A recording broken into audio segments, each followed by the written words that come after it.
20 гасыр башында мөселманнар Россия Дәүләт Думасында үз фиркаләрен булдыралар һәм мөселманнарның мәнфәгатьләрен яклап, кануннар чыгаруда актив катнашалар.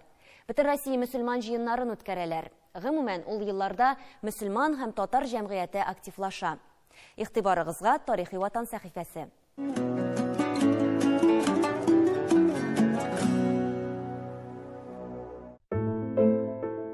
1905 елның 15 августында Түбән Новгород шәһәрендәге ярминке вакытында Густав Струве пароходында яшерен рәвештә бөтен Россия мөселманнарының беренче корылтайы уза. Исмәгыйль Гаспралы рәислегендәге корылтайда 120 ләп кеше катнаша. Көн тәртибендәге мәсьәләләр мөселманнарның мәгарифен һәм мәдәниятен үстерү чараларын билгеләү, Илминский системасына карата уртак мөнәсәбәтләр булдыру, Дәүләт Думасына мөселман депутатларын сайлауны оештыру, мөселманнарның дини, рухи, хукукый, иҗтимагый һәм икътисади ихтыяҗларын бәян итеп, патша исеменә хат юллау һәм башкалар.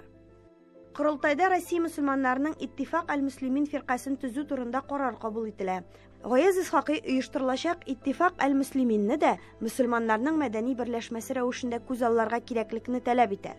Оешма Россиядәге мөселман халыкларын үз мәгарифен, мәдәниятен һәм милли үзаңын үстерү юлында берләштерергә тиеш дип белдерә.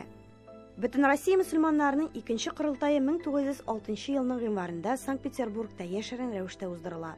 Корылтайда 100-гә якын делегат катнаша. Утырышлар барышында Беренче Дәүләт Думасына сайлауларда бердәм сәяси платформа булдыру, Иттифак әл-Муслимин сәяси партиясе оешуы турында рәсми рәвештә белдерелә. Аның уставы һәм программасы раслана.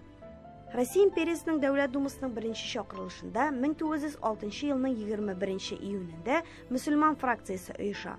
Аның эченә 25 депутат керә, алар арасында Иттифак хәрәкәте яклы 12 татар зыялысы, алпавытлар һәм дин әһелләре була. Әлеге сәяси берләшмә дини һәм милли принциплар нигезендә формалаша. Русия империясының төрки мөселман халкы вәкилләрен берләштерә. Фракция либераль караш яклы була, аның сәяси платформасы кадетлар карашына якын тора.